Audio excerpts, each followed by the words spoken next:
a lot to talk about tonight. Yeah. A lot of subjects. Science is a big thing. But I want to start off with, this is not a bribe. I want to start off with... Plus these chairs, I feel myself sliding. No. Exactly. When we first walked in, I said, "Oh, welcome to the barn raising." I realized we were speaking before the Amish tonight. Now it's going to make it tough to talk about science and technology. All right, Neil, I want to start. I want to start in a broad way. Are you tweeting now, or are you actually trying to interview me? No, I'm just looking at photos of myself. Get a little work done. I need a little freshen up. Now,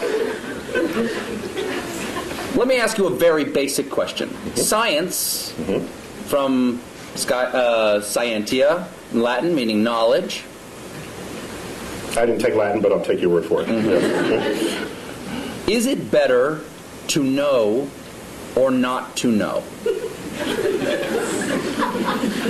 I think, well, my blunt answer is it's better to know. All right. But that is debatable, though. Well, I said it's my answer. Yeah. I mean, somebody else might have a different answer. For instance, Oedipus might have a different answer. Yeah. Yeah, I mean, I think... Is knowledge always a good thing? I have to say yes. Why? Because it empowers you to react and possibly even to do something about it if something about it needs to be done. Okay, but who we are is what we know, right? Part of who we are is what we know. And our identity is often based on how we see the world. Yes, and our personality for sure. And if we learn something that does not jive with how we think about the world, won't we have to re-examine who we are? Yeah, it could mess you up. Yeah. Once again, I'll go back to Oedipus. He plucked his eyes out rather than know anymore. Yeah, well, people back then, they did stuff like that. Yes, people back then, not people today. So I think there are people who would not know, who would rather. I remember the old days. I don't know if it still happens. A doctor would find out if you had cancer, they wouldn't tell you. They wouldn't tell you. Give it to me straight, Doc. Yeah, and why would you even have to say, give it to me straight, unless there was a day when they didn't give it to you straight? If I have 5 years left, I want to know I have 5 years left. Because I'm going to, do something different in those 5 years. Neil? Yeah? I have some terrible news. But there are some people who don't want, there are some people who don't value science. And if they don't value science, are they valuing ignorance? Yes, but I will not pass judgment on them. What I will say is, if they are at maximal comfort in their ignorance, fine. Except that they will not be the participants on the frontier of cosmic discovery. They will be disenfranchised. Hello? Hello? I'm sorry, I've got a phone call. Hello? Sorry, I have to take this. Hello? My mic isn't working?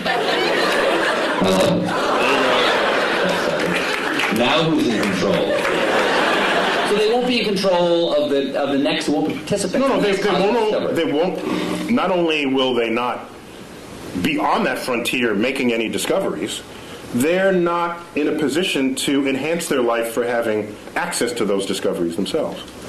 Can knowledge ever be a bad thing? I don't think so. What about actions that knowledge takes us to? Do you think that Oppenheimer, when the bomb went off, and he said, "I am become death, destroyer of worlds," do you think he perhaps questioned for a moment whether the knowledge they achieved that led to the creation of the bomb perhaps should have been left undiscovered?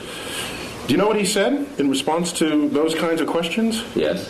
He said, because people said, have you usurped the power of God? Have you? And he said, if God didn't want this power to be there, he shouldn't have put it in the atom in the first place. Kind of an interesting point, I think. What are we saying is that the world is accessible to us. So would you say, don't smelt the ore and make iron and make a sword out of it because you could cut yourself? Back then, that's the counterpart statement from the Iron Age. And if you were around back then, you'd be sitting in this chair saying, don't make the sword. because you'd unleash evil on the world. Okay, I'll step back from don't make the sword. How about don't lick the flagpole in February? You will learn something. You will learn something, but at a price, Neil. That'd be data. It's a data cost. It is. Yeah. There is a data cost for that, isn't it? Yeah. Also, Adam and Eve. They ate of the tree of knowledge of good and evil, and they paid a price. Yeah. So God does put things into atoms He doesn't want us to know about. Yeah.